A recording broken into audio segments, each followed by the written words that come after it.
자, 이런 내용들은 이제 여러분들은 일주일에 한 번 수업이라서 빨리빨리 진행을 하니까 요거 가지고 필기법 필기해. 선생님이 쭉 설명해 줄 테니까. 음. 자, 이 원자의 세계에서는 뭐 어떻게 발견됐느냐, 그지? 그걸 위주로 해서 여러분들이 잘 기억하면 됩니다. 자, 맨 처음에 톰슨의 원자 모형인데, 자, 톰슨의 원자 모형에서 우리 시험 대비를 생각을 했을 때는 결과와 결론을 잘 기억해야 돼. 알았지? 자, 결과는, 자, 그림자가 진다, 바람의 개비가 돈다, 양극으로 휜다. 자, 그래서 그림자가 진다는 얘기는 직진성을 얘기해 주는 거고, 바람의 개비가 돌다는 얘기는 질량을 가진 입자라는 뜻이에요. 자, 그리고 나선 얘는 어느 쪽으로 휘었냐면 양극으로 휘었다 그랬죠? 양극. 양극으로 휘었다 그러는 것은 얘는 어떤 전기를 가지고 있다? 마이너스 전기를 가지고 있다. 알았지? 자, 그래서 톰슨이 전자를 발견을 하죠. 그래서 전자를 발견해서 톰슨은 원자 모형을 이제 어, 여기 이와 같은 푸딩 모형으로 따지는. 자, 그래서 응용할 수 있는 내용 중에 하나가 뭐냐면 톰슨의 원자 모형에서는 이런 경우가 있어. 만일 톰슨의 원자 모형이 맞다면 러더퍼드의 알파 입자 산란 실험의 결과는 어떻게 되니? 라는 문제가 나올 수가 있어요. 어떻게 나오고.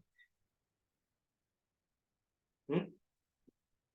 알파 입자 산란 실험이 어떻게 될 것 같아? 얘가 맞다면. 산란이 안 되지. 알겠지? 산란이 안 되고 그냥 쭉쭉쭉 직진하는 게 결국은 이제 톰슨의 원자 모형이 맞다면이야. 알았어요? 실제로 그런 문제들이 출제된 바 있기 때문에 여러분들이 이제 그런 응용되는 내용들을 좀 잘 받으셔야 됩니다. 아셨죠? 자, 그럼 전자가 있고, 그 다음에 전자 이전에 발견된 게 뭐였지? 양성자. 자, 양성자는 골트슈타인이 발견을 했죠. 물론 이제 양극선 실험을 통해서 골트슈타인이 양극선을 얘기하게 되고, 사실은 양성자 명칭을 쓴 사람은 러더퍼드야. 알겠지? 그래서 차이가 있다면 양극선 실험은 이쪽이 플러스, 이쪽이 마이너스야. 음극선은 반대지. 여기가 마이너스, 여기가 플러스가 됩니다.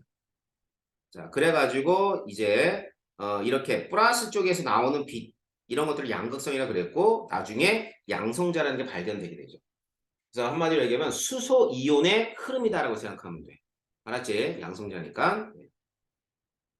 자, 그러고 나서는 이제 러더퍼드라는 사람이 알파 입자 산란 실험을 했는데 알파 입자는 입자의 성질을 띠며 플러스 전기를 가지고 있다는 건 알려진 사실이야. 알았지? 자, 그래가지고 금박에다가 아주 얇은 금박에다가 쏘옵니다. 자, 그래가지고 결론은 어떻게 된다? 통과한다. 대부분. 자, 극히 일본이 산란했다. 자, 그걸 통해서 원자 핵을 발견하게 되는데 두 가지 결론이죠. 뭐냐면 원자는 대부분 빈 공간이다. 그 다음엔 원자 핵을 발견하는데 원자 핵은 어떤 특징이 있냐면 매우 작다. 그러니까 극히 일부분만 산란했으니까 이 가운데 있는 뭔가는 매우 작은 놈이야. 그 다음엔 단단하고 무겁다.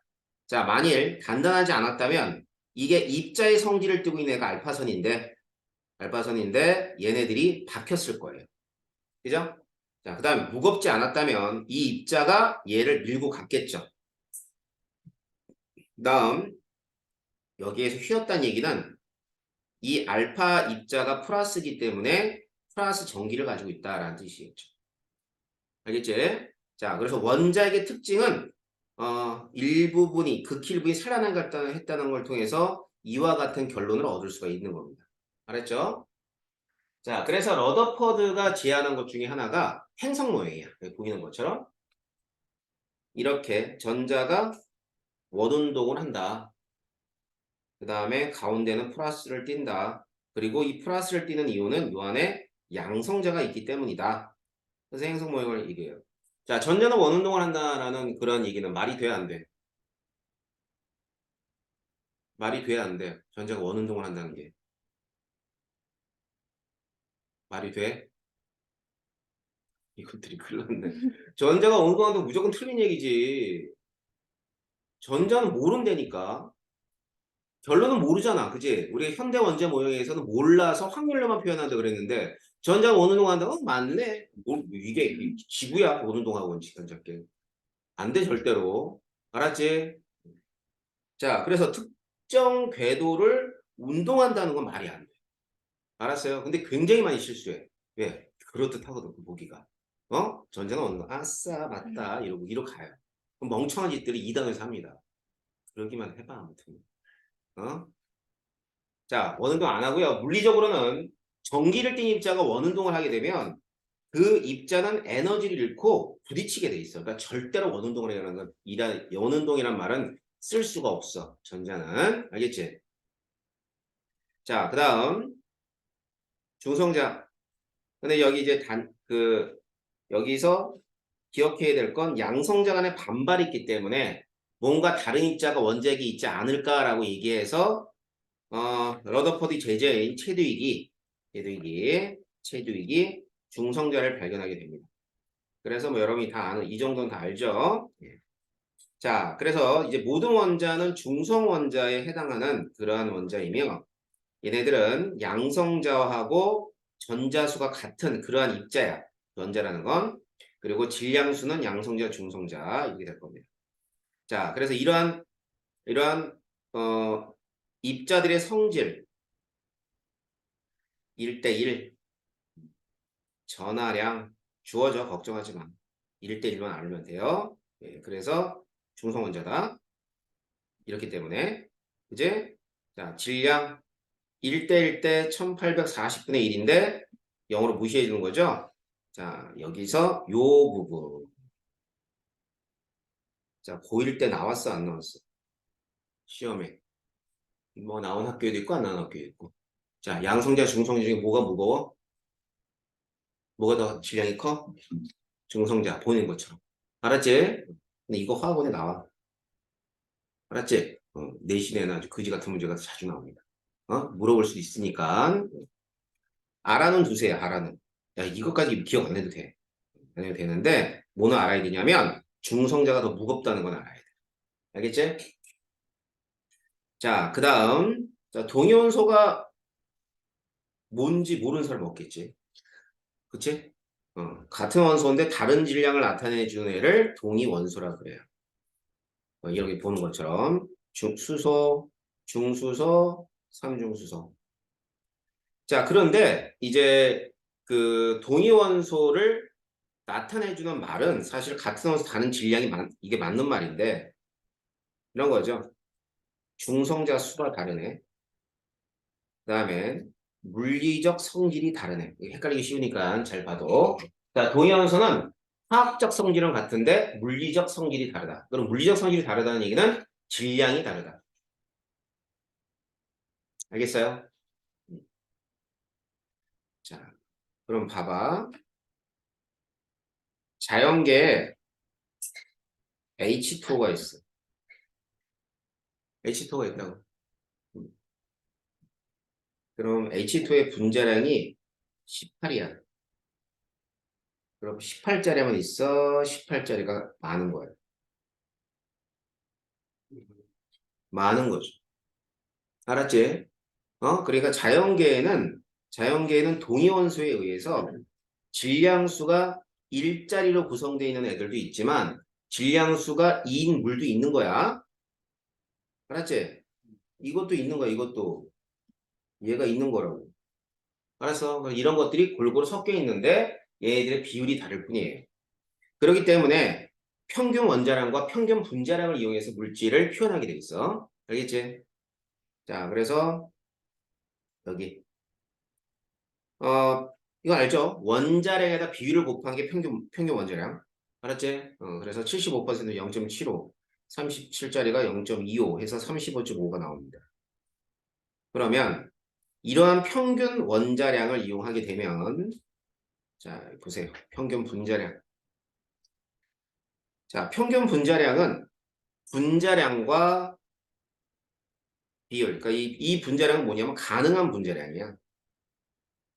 가능한 분자량.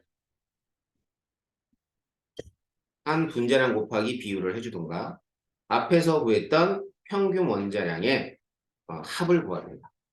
알았지? 자, 그래서 염소 Cl2를 예를 들자. 자, Cl2를 예를 들게 되면 얘는 35짜리도 37짜리, 35짜리, 37짜리 있다 이 말이에요.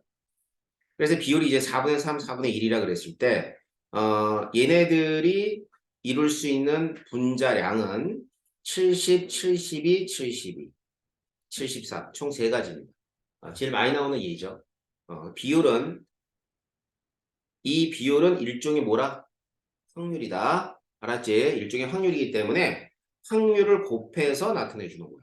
그러니까 4분의 3을 곱하면 16분의 9가 나오고 16분의 3에다가 16분의 3이니까 72짜리는 16분의 6이 되겠지. 그 다음에 16분의 1이 되는 거예요. 아셨죠? 네, 그래서 이렇게 나타내 주는 걸 평균 분자량이라 그럽니다. 그래서 여기에서 나오는 비율을 이용한 게 평균 분자량이에요. 알겠지? 자, 다음 페이지 넘기시면요. 기출 문제가 좀 있을 거예요. 네, 두 개가 있습니다. 위에 거 하나만 풀어보세요.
근데 외계인 같이 생기지 않은데요? 그래?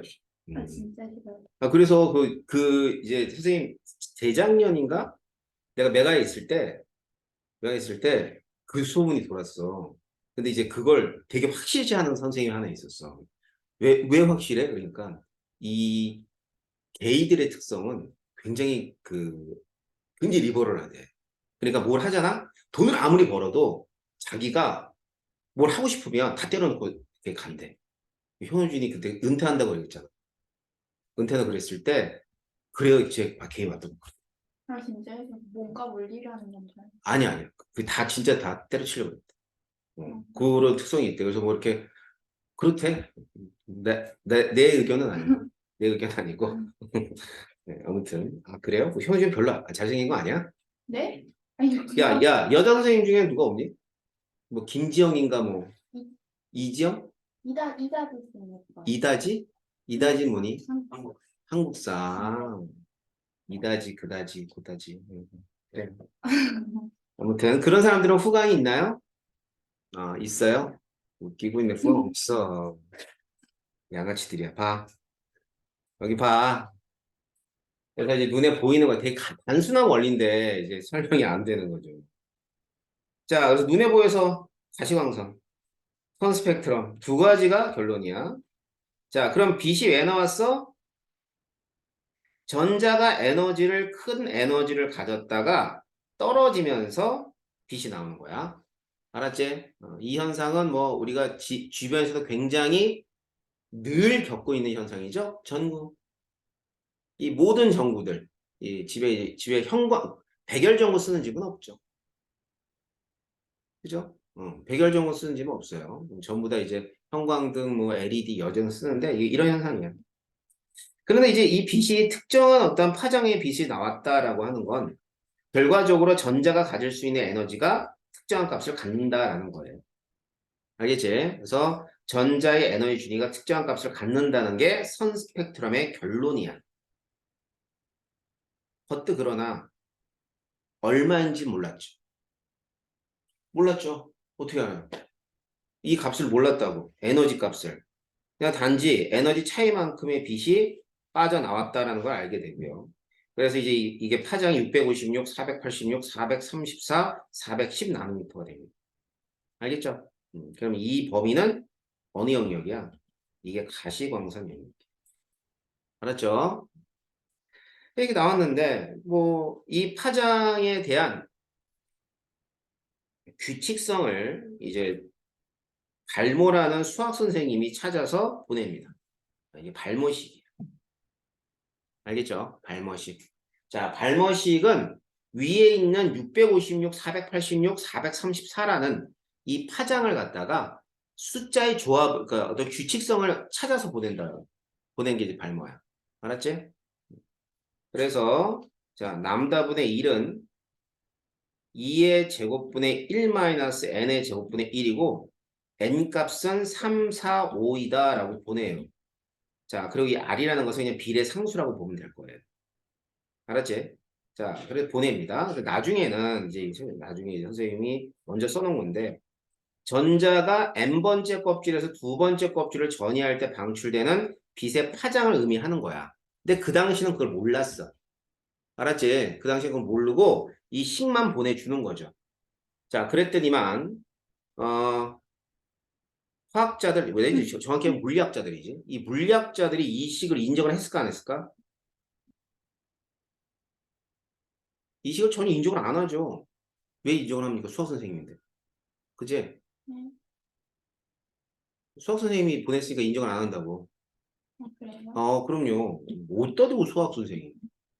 물리학하고 화학하는 사람들한테. 어? 그랬었어요. 예전에는. 알았죠? 예전에 그랬다고. 예전에는 선생님이 옛날에 선생님이 이제 96년부터 수업을 했잖아? 응? 96년서부터 시작해가지고 2000년 초반 때까지는 탐 선생님이 짱이었어. 수학 애들은 겸상도 안 했어. 어디고 수학이야. 좀 따로 가서 먹어. 그랬는데 말이야. 요즘엔 아주 그냥 기고만장이죠. 수학들이. 자, 실제로 이럽니다. 근데 이제 이걸 갖다가 누군가가 진짜 해보는 거야. 어떻게 봤냐면 3을 대입하니까 얘가 나왔어. 4를 대입하니까 얘가 나왔어. 자, 이거는 맞는 식이야. 그럼 맞지? 실제로 해보니까 이게 나왔다는 얘기는. 자, 그래서 이제 이 식을 선생님이 약간 변형을 해봤어요. 자, 봅시다. 자, 남다운의 1은 리드베르 상수에다가 n1의 제곱분의 1 마이너스 n2의 제곱분의 1로 바꿔봤어요. n1, n2로. 자, 그리고 이 파장에 해당하는 빛은 에너지 차이만큼이겠죠? 그럼 델타 1을 쓴 거야. 자, 그럼 델타인데 빛 에너지는 프랑크 상수와 광속을 곱하면 빛 에너지죠? 그지? 그러면 자, 여기는 프랑크 상수, 광속, 리드베리 상수를 다 곱하니까 어차피 상수야. 자, A라고 놓은 겁니다. 자, 이 식 이해돼요? 그래서 이 식을 갖다 펼쳐내면 A, N1의 제곱분의 1 마이너스 A, N2의 제곱분의 1이라는 식이 되겠지? 그지? 그럼 델타니까 이게 하나의 에너지 준이고 얘도 하나의 에너지 준이라는 뜻이지? 그지? 그래서 발머식으로부터 빨리 또. 자, 발머식으로부터 뭐를 얻게 되냐면 전자의 에너지 준위가 n의 제곱분의 1에 비례한다는 걸 확인하게 되는 겁니다. 자, 왜 이렇게 나오는지 알겠어요? 그리고 그 n은 1, 2, 3, 4 이렇게 되는 겁니다. 자, 그런데 마이너스가 붙죠? 여러분이 이제 한 번씩 본 사람들은 알다시피 마이너스가 붙어요. 이 마이너스는 어떤 개념이냐면 위치 에너지 개념이야. 알겠지? 선생님 한번 설명을 했는데 다시 한번 설명해 드리면 봐봐, 이건 그냥 쓰지 않고 봐도 돼. 자, 모든 포텐셜 에너지, 위치 에너지는 힘하고 반대 개념이라 생각하면 돼요. 알았죠? 이제 적분줄 하냐? 적분줄? 음, 이렇게 하면 얼마 나오니? 이렇게 하면.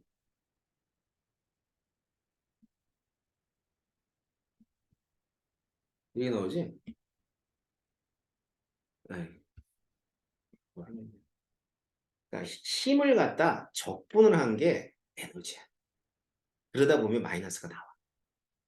알았지? 그래서 모든 포텐셜 에너지에 마이너스가 붙는 이유는 힘을 갖다 적분했기 때문에 이게 포텐셜 에너지이기 때문에 마이너스가 나오는 거야.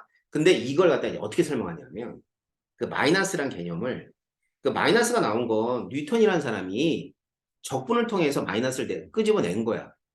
알았지? 그래서 뭐 예를 들어서 중력장에 의한 포텐셜 에너지 마이너스 G의 라지 저기 거리에다가 M1, N2라고 얘기해줘. 이게 이제 뭐냐면 중력장, 만유인력에 대한 포텐셜 에너지야. 알았지? 그래서 얘가 어떻게 나온 거냐면 만유인력을 갖다 이렇게 인테그럴 하게 되면 얘가 나오는 거야. 알았어? 그래서 이것 때문에 나온 게 마이너스인데 이 마이너스를 이제 설명을 하는 거야. 그렇기 때문에 포텐셜 에너지하고 힘은 무조건 반대 개념이라 생각해. 부가 반대니까. 그래서 힘이 제일 클 때가 여기가 제일 커. 포텐셜이 제일 작아. 그래 쭉 가서 거리가 무한대로 가면은 힘이 최소가 되고요. 근데 포텐셜은 최대가 되는데 그게 0이야. 알았지? 그럼 나머지 지점 포텐셜도 뭐가 돼야 돼? 음수가 돼야 돼. 그렇기 때문에 전자의 에너지 준위도 뭐가 들어가니? 마이너스가 들어가는 거예요. 그래서 이 마이너스라는 의미는 결국 우리가 얘기하는 보호의 원자범위에서 얘기하는 에너지 준위가 결국 뭐라는 거예요? 위치 에너지 개념이라는 거예요. 위치 에너지. 알겠지? 그게 단지 N이 1이냐 2냐에 따라서 달라지는 것 뿐입니다. 자, 그래서 여기 보면은 자, 이 그래프 한번 보세요. 자, 이 그래프를 보면 n이 1일 때, 그 다음에 n이 무한대일 때로 주고, 그 다음에 2, 3 쭉 갑니다. 그럼 이 식에 의하면은 마이너스 a고 여기는 4분의 a가 되고 여기는 9분의 a가 되겠죠? 그죠? 자, 그래서 얘네들이 의미하는 건 n이 1, 2, 3 이렇게 끊어지는 게 뭐야? 불연속적이다. 전자 에너지 준위가. 알았지?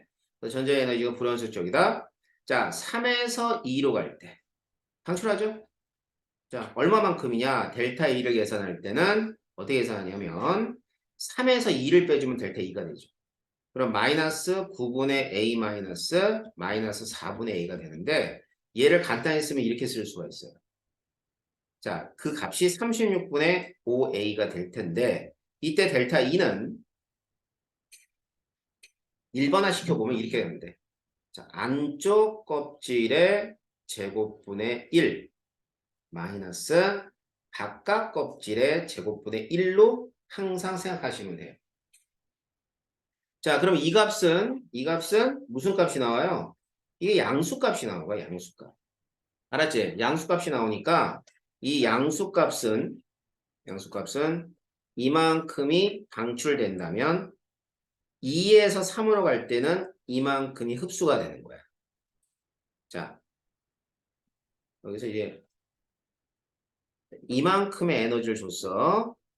그럼 전자가 이 에너지를 흡수할 수 있어요, 없어요? 자, 이만큼의 에너지를 줬어. 전자가 에너지 흡수해, 못해? 못하죠? 얘도 못합니다. 알겠지? 자, 전자가 흡수할 수 있는 에너지는 딱 델타 E만큼만 흡수를 합니다. 알았어? 예를 들어 이게 빨간색 빛이야. 어?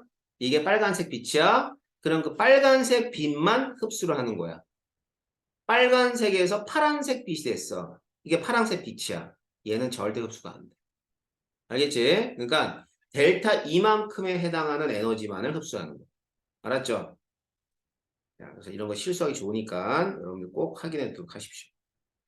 자, 그리고 일반화되어 있는 식은 이와 같은 식으로 일반화하시면은 예, 절대 까먹지 않겠죠? 자, 그 다음엔 수소는 전자를 하나 가지고 있습니다. 자, 전자를 하나 가지고 있는데 어디에 있어요? 당연히 N이 1인 곳에 있습니다. N이 1인 곳. 자, N이 1인 곳에 있는 전자가 전자를 무한대로 보내는 걸 뭐라 그래? 이온화라 그래. 그러면 델타 E는 A만큼이 들어가죠. 여기서부터 여기까지 A니까 그게 이온화 에너지가 되지. 그래서 여러분들이 학교 그 교과서에 나와 있는 에너지 준위에 들어가 있는 그 값이 이온화 에너지에 해당한다. 무슨 원자의 이온화 에너지? 수소 원자의 이온화 에너지가 되죠. 알겠죠? 자, 그래서 이런 내용들이 포함되어 있습니다. 자, 그렇게 되면 자, 얘가 보여 언제 모형이죠? 결론은. 알았지? 그래서 이제 간혹 가다가 K하고 얘를 갖다 이제 물어보는 학생들이 있는데 별거 아니에요. K는 이제 흔히 볼츠만 상수라 그러는데 K는 전자 한 개에 대한 얘기예요. 이온화 에너지는 전자 1몰에 관한 얘기. 그렇기 때문에 이 K는 이 이온화 에너지를 아보가드로서 나눠준 게 K라고 보시면 돼요. 자, 이게 보의 원자 모형이고 그 다음에는 얘네들은 델타 E가 됩니다. 그래서 이 두 가지 식이 제일 중요하죠.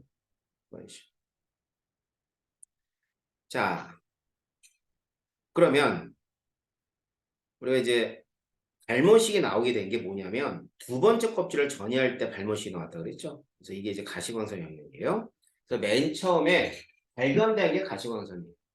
그 이유는 뭐 굉장히 너무나 당연한 얘기죠. 왜냐하면 이유는 그 필름이 있는데 필름을 이용해서 실험했을 거 아니에요. 그리고 필름이 이제 가시광선만 강강하는 필름이 개발됐기 때문이에요. 그 이후에 기술이 발전하면서 자외선, 적외선으로 나오게 되죠. 자, 그래서 자외선은 라이먼, 가시광선은 발머, 적외선은 파셴. 이거 외워야 돼, 안 외워야 돼? 이거 외워야 돼. 알았지? 내신에서 무조건 한두 문제는 나옵니다.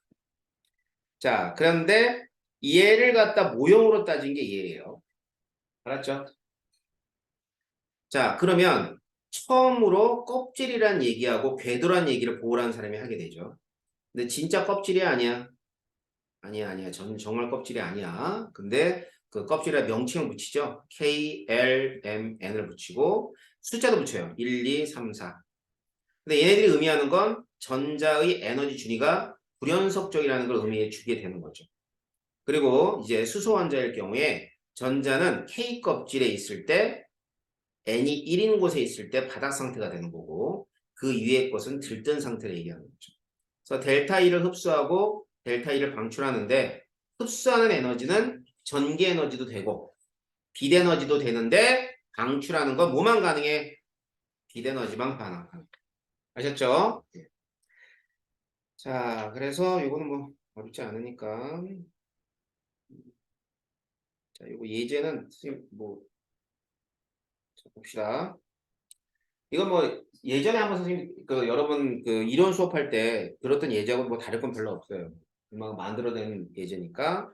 자, 3에서 1, 4에서 2, 2에서 3, 1에서 2. 자, 흡수와 방출을 판단하고요. 빛의 종류는 뭐를 이용해서 보라 그랬어요? 얘네들. 작은 수를 기준으로. 알았죠? 그래서 1이야 그럼 자외선 방출. 2야 가시광선 방출인데 2에서 3은 흡수인데 가시광선 흡수야. 알았지? 자, 그 다음 1에서 2는 당연히 1이 기준이니까 자외선을 흡수하는 겁니다. 알겠어요? 그래서 A, B, C, D의 에너지 값이 되는 거고요. 이 에너지 값을 물어보는 경우는 10문제에 한두 문제. 알았지? 대부분 얘를 구해서 파장을 물어보니까 파장은 에너지와 무슨 관계에 있어요? 반비례 관계. 그 다음에 또, 자, 선 스펙트럼을 이어서 나오죠? 그죠? 이어서 나오게 되면, 자, 항상 간격이 좁아짐에 따라서 에너지가 큰 빛이야. 기억해도 간격이 좁을수록 에너지가 큰 빛이다. 알겠지? 그래서 뭐 이런 내용도 있을 겁니다. 자, 그래가지고, 이제 뭐, 보의 원자 모형은 뭐 한 많이는 안 나와요. 대부분은 현대 원자 모형에서 나올 거야. 알았지?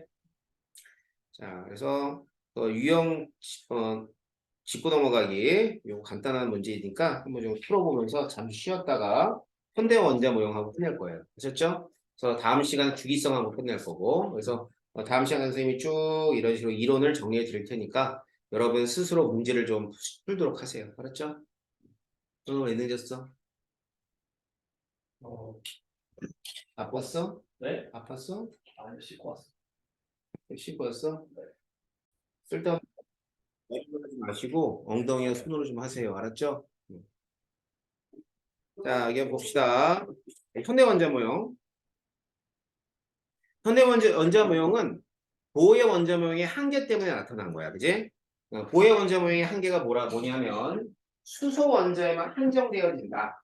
다시 말하면 헬륨, 수소 이외의 다른 원자들은 선 스펙트럼이 분명히 있죠.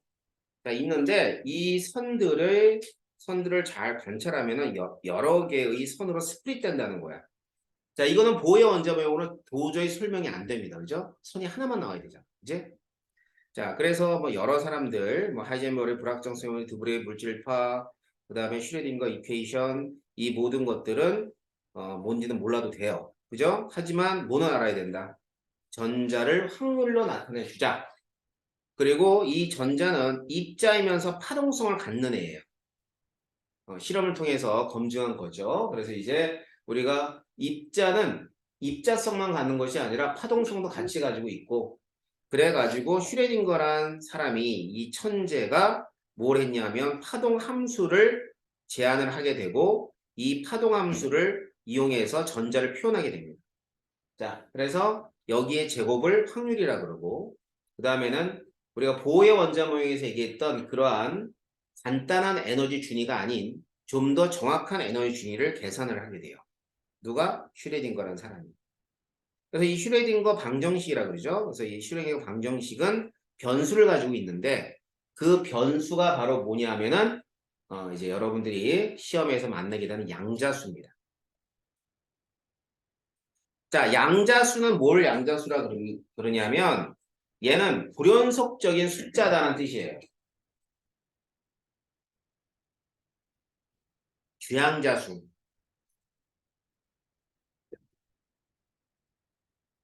기억해야 돼. 나중에 객관식에 틀리지 말고. 전자의 에너지 준위를 나타내 주는 거야. 알았지?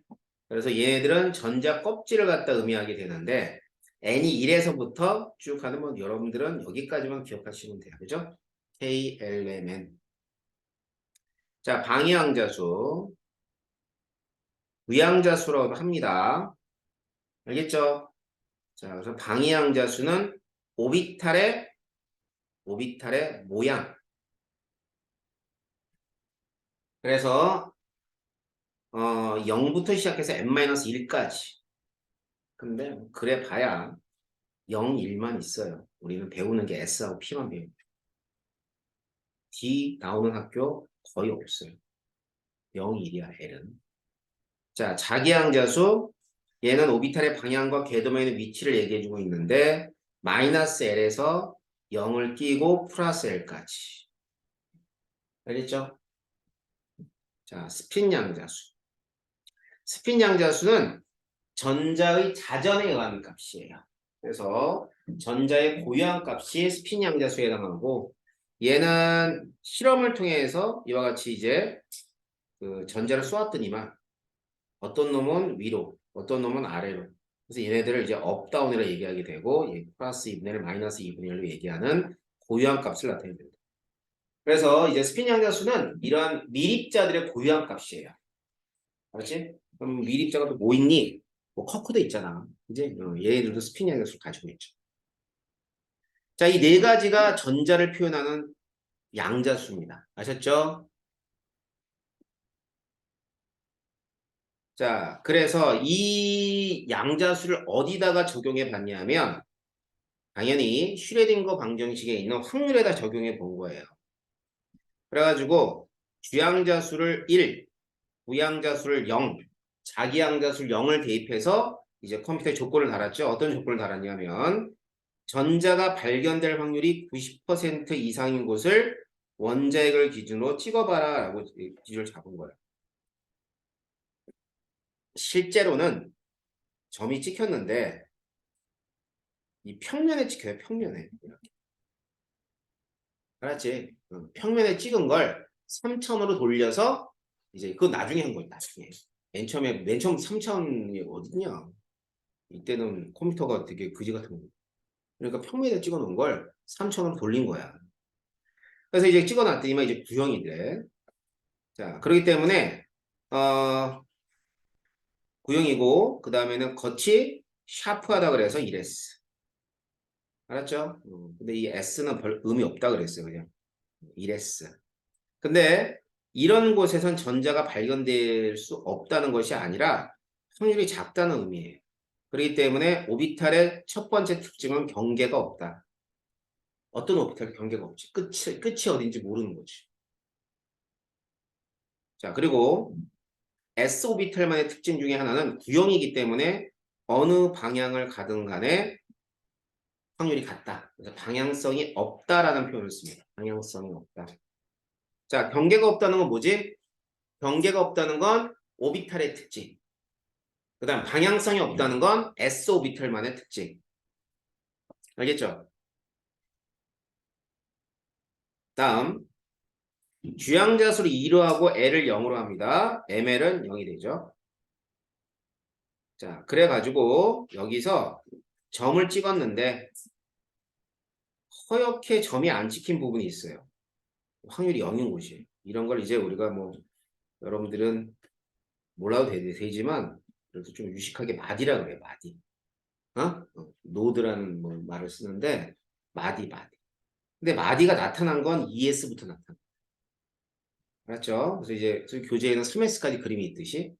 그래서 이 마디는 확률이 정말 0이에요. 하지만 고딩들이 뭘 그런 걸 알아서 뭐합니까? 뭐 걱정하지 마세요. 고딩이잖아. 그죠? 빨리 대학 갔으면 좋겠죠? 응? 가서 뭐하게? 맞아요. 응. 잠자려고. 잠자려고 대학 가냐? 자, 지금 자. 자, 1S와 2S는 우리가 이제 화학 1에서는 그냥 크기만 차이가 있어요. 알았어요? 별 차이도 없어. 그러니까 얘는 새카맣게 작게, 얘는 좀 크게 이렇게 그리면 1S, 2S. 알았지? 예전에는 얘도 닮았어요. 근데 요즘엔 거의 내는 일이 없어요. 알았죠? 한번 대통 당했거든. 왜 당했냐면 교육청에서 여기서 전자가 발견할 확률이 0이라 그랬어. 0, 0. 니네 눈에 0으로 보이니? 안 보이지? 확률이 있단 말이야. 근데 여기 0이라고 했어. 0. 그리고 맞다고 했어. 모의고사에. 그래가지고 이가 안 냅니다. 알았죠? 다행이죠? 다행이에요. 예, 알아는 두세요. 이런 그래프가 있다. 확률에 대한 그래프가 있다. 그리고 아까 얘기했던 마디가 여기에요. 확률이 0인지 지점 모양만 기억합니다. 큐비탈 2 집어넣고 1 집어넣고 마이너스 2를 집어넣었다 했을 때 축에 걸쳐서 자 이거 무슨 모양이라 그랬지? 아령은 이런 아령이 세상에 어딨어? 선생님은 귓볼이라고 그러죠. 귓볼.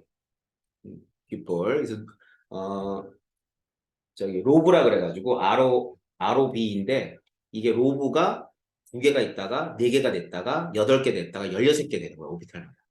알았지? 그래가지고 이제 모양으로 따지면 옛날에는 이런 아령이 있었나 봐요. 그래서 이제 아령 모양이라 그러는데 아령 모양을 하기가 좀 그래. 왜 그러냐면 여기 이어지는 선이 없어. 왜냐면 여기서 확률이 0이야. 알았지? 여기는 0이야. 진짜 0이야. 점을 안 찍었어. 원자 핵에서. 알았어요? 그래가지고 교재에 보면은 여기에 이런 면 하나 있잖아. 이 면이 뭐 예를 들어 이건 X축에 있으면 YG면이잖아. 이 YG면에서는 확률이 얼마가 되냐? 확률이 0이 돼요. 0. 알았죠? 그러면 방향성을 가지게 되는 거야. 맞잖아. 그러니까 면을 따라가면 확률이 0인데 축을 따라가면 확률이 0이 아니잖아. 알겠어요? 자, 그래서 마이너스 1 0 플러스 1 플러스 1 마이너스 또 써있네. 플러스 1. 자, 그래가지고 세 개의 오비탈이 존재한다라고 보시면 될 겁니다. 알겠죠? 그래서 뭐 그 모양이 뭐 이렇게 된다는 거고요. 그 다음에 디오비탈은 여기까지 필요 없다고 대학 가서 배워요. 대학 가서. 대학 가서. 그런데 몇 가지는 있다. 5가지 정도는 있다라는 거 정도만 아시다. 알았죠? 뭐 내신에선 D도 나올 수 있어요. 그리고 학교에서 5가지 있다는 거 알려주거든. 모양은 안 알려줘 당연히. 오비탈의 모양은. 예. 나중에 대학 가서 배우시면 되는데 이 디오비탈은 굉장히 중요한 오비탈이에요. 사실은 여러분들이 의학과 약학을 공부를 하기 위해서는 이 디오비탈을 꼭 알아야 됩니다. 나중에 이제 배우게 될 거예요. 알았죠? 자, 그래서 그렇다면 이제 우리가 이제 에너지 준위 살펴보고 할 텐데 자 에너지 준위는 자 수소하고 다전자 원자 이게 습관적으로 에너지 준위를 물어보면 다시 위로 올라가 문제. 수소 원자인지 아니면 다전자 원자인지 그걸 확인 안 하면 무조건 실수예요. 알았지? 자, 에너지 준위 물어보는 보기가 니은에 나왔어. 그럼 다시 한번 문제를 봐. 수소 원자인가? 습관을 들이려고. 그렇지 않으면 실수 안 되니까 백발백중이야 그냥 실수가. 자, 수소 원자는 주양자 수에 의해서는 다전자 원자는 오비탈에 따라서. 알았지? 자, 그래가지고 선 스펙트럼 수가 증가하는 그러한 내용들을 뭘 통해서 현대 원자모형에서는 얘기할 수 있는 거잖아. 알았죠? 그래서 2에서 1로 떨어질 때 이러고 2에서 1로 떨어지고 얘도 2에서 1로 떨어지는 거야. 그지? 그러면 선 스펙트럼 수가 많아지는 거야. 자, 그래서 이런 오비탈들을 모두 다 오버랩 시키면 구름처럼 보이겠죠? 그지? 그래서 구름 모형이라 그러는데 이 구름은 전자야 확률이야? 확률은 그렇지. 점들이 전자다 그러면 아이고 맞다 이런 사람들 많아. 여러분들은 제발 그런 멍청이가 되지 말자. 알았죠? 네, 확률. 자, 그래서 이러한 에너지에 따라 전자 배치를 합니다. 자, 3가지 원리예요. 싸움의 원리, 또 파울리의 베타 원리, 또 훈투 규칙. 자, 싸움의 원리는 낮은 에너지부터 물건을 쌓듯이 쌓는다 이 말입니다. 그래서 이건 순서예요. 이렇게. 이런 식으로. 근데 이게 어떤 룰이냐면 M 플러스 L 룰이라고 그래요. 그래서 M 플러스 L 룰은 M 플러스 L 값이 작을수록 에너지가 작다. 근데 이 M 플러스 L이 시험에 좀 많이 나와요. 알았지? 하다못해 뭐 M-1도 나오고 그래요. 자, 그리고 M 플러스 같다면 주양자수가 작을 때 에너지가 작다. 그래서 1S, 2S, 2P, 3S. 근데 여기는 이제 여기가 3인데 그 중에 주양자수 작으니까 2P가 에너지가 작은 거고. 3P, 4S 4죠? 그런데 주양자수 3짜리가 더 작은 거고요. 3D, 4P, 5S는 5인데 3, 4, 5에서 이렇게 되는 거예요. 알겠지? 자, 이게 이런 것들을 M 플러스 L 룰이라 그래요. 알겠죠? 자, 그다음. 자, 파울리의 베타 원리. 자, 파울리의 베타 원리는 결론은 뭐야? 오비탈 한 개에 전자 두 개까지 채워진다. 두 개까지 채워지는데 정확한 베타 원리는 똑같은 전자는 없다. 똑같은 전자는 없다. 똑같은 전자는 없다는 얘기는 주양 그 네 가지의 양자수가 동일한 전자가 없다는 뜻이에요. 자, 그래서 지금 예를 들어서 얘가 한 벌이야. 한 벌. 전자를 표현한 한 벌. 자, 그러면 1, 0, 0까지 좋아요. 그럼 1S를 의미해 줍니다. 그러면 스핀 양자수 플러스 2분의 1. 그러면 1, 0, 0하고 플러스 2분의 1은 안 된다는 뜻이지. 왜? 이러면 똑같잖아. 그러니까 마이너스 2분의 1 하면 다른 애예요. 자, 따라서 오비탈에는 전자가 두 개까지 배치가 된다라는 뜻이겠죠. 한 오비탈에 두 개. 자, 그 다음 훈트 규칙. 홀전자가 많을 때 안정하다. 그러니까 얘는 바닥 상태고 얘는 들뜬 상태가 됩니다. 자, 그런데 이렇게 했어. 자, 이건 바닥 상태야, 들뜬 상태야? 아무것도 아니야. 이건 불가능한 상태. 자, 기억해도 들뜬 상태는 가능한 전자 배치 중에 에너지가 큰 거. 불가능한 전자 배치는 들뜬 상태라는 표현을 안 써요. 알았지? 이해돼? 자, 그래서 들뜬 상태는 가능한 전자 배치 중에 싸움의 원리라든가 혹은 혼투 규칙을 어긋난 애들을 전부 다 들뜬 상태라고 합니다. 그러니까 파울리의 베타 원리를 어긋나는 전자 배치는 들뜬 상태는 얘기를 안 해. 알았어? 뭐라 그래? 그냥 불가능한 상태야. 다시 말하면 세상에 똑같은 전자가 있는 거죠. 이렇게. 그럼 이런 건 불가능한 상태. 이거 틀리기만 해봐. 알았어요? 많이 틀리는 얘기야. 불가능한 상태와 들뜬 상태를 구분해야 돼. 자, 그래서 이제 이런 세 가지 규칙에 의해서 전자 배치를 합니다. 자, 전자 배치 넘어가봐. 자, 이게 전자 배치. 자, 전자 배치가 아무것도 아닌 것 같아, 그지? 근데 이거 다 기억하고 있어야지. 알았지? 어떻게 기억하고 있어야 되냐면 이렇게. 자, 보세요. 내가 이제 뭐 여러 가지를 쓴 건데 나올 수 있는 경우의 수는 이거보다 훨씬 더 많아요. 자, s 오비탈의 전자수분의 p 오비탈의 전자수. 전자가 채워진 오비탈 수분의 전자가 모두 채워진 오비탈 수. 자, p 오비탈의 전자수분의 홀 전자수. 다양해요. 알았지? 굉장히 다양한 값들이 나온답니다. 알겠지? 근데 이게 이제 문제 나올 때마다 여러분들이 기억해 두는 게 가장 빨리 푸는 방법이야. 아니면 딱 보자마자 자, 얘야 S분의 P. 그지? S분의 P인데 2분의 1이 되는 게 뭔가라는 걸 머릿속에 집어넣고 있어야지. 알았어? 그거 언제 하고 앉았니? 물론 내가 여러분한테 풀어줄 때는 해주죠. 하지만 여러분들은 그렇게 하면 안 돼. 머릿속에 팍 튀어나와야 돼. 그게 오비탈의 현대 원자 모형의 문제 유형에서 여러분이 빨리 푸는 방법이야. 알겠죠? 그러니까 연습량인데. 100% 연습량. 그러니까 연습이 안 이루어지면 이걸 빨리 풀 수가 없어. 맞출 수 있지. 시간이 길어. 알았어. 무조건 시간 단축. 무조건 시간 단축. 알겠지? 얘가 1단원도 시간 단축하는 방법들을 많이 가르쳐 주는데도 그냥 시간 길게 해서 막 폭망하고 오죠. 2단원 분명히 시간 단축하려면 외우라고 그랬어. 이제 안 외웁니다. 그러면 또 폭망합니다. 알았어요? 외우라고 제발 좀. 데이터를 외우라고 데이터를. 많이 나온 데이터를 머릿속에 들고 있어야지. 언제 시험 시간에 전자배치하고 앉았니? 전자배치 하고 있는 놈은 아주 하수야. 머릿속에 주르륵 들어가 있어요. 그거는 다음 시간에 정리해드릴 주기율의 주기성도 똑같습니다. 알겠죠? 2단원은 무조건 100점 아니면 1등급 안 나와. 알았어. 하나 B급? 아이고 어린 반푼어치도 없지. 세상에 이상한 놈들도 많거든. 싹 다 외워서 푸는 놈들도 있어. 알았지? 그러니까 2단원은 여러분들이 기말고사 땐 정말로 방심하고 있으면 그냥 넉다운 당하는 단어. 알았어?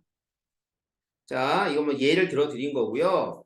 문제를 풀다 보면 이 다양한 이 어떤 그 자료들이 나올 겁니다. 이 자료를 좀 잘 활용하도록 하세요. 알았죠? 네. 자, 그래서 선생님 어디까지 했냐면 주기성 이전까지 봤고요. 그 교재에 있는 요거 문제는 좀 풀어가지고 오세요. 뭐 어렵진 않으니까. 그 다음에는 기출 문제 좀 슬슬 풀기 시작하고 선생님이 겨울방학 때 풀어줬던 문제집 두꺼운 거 중에 그 4강 5강 4강 5강이야.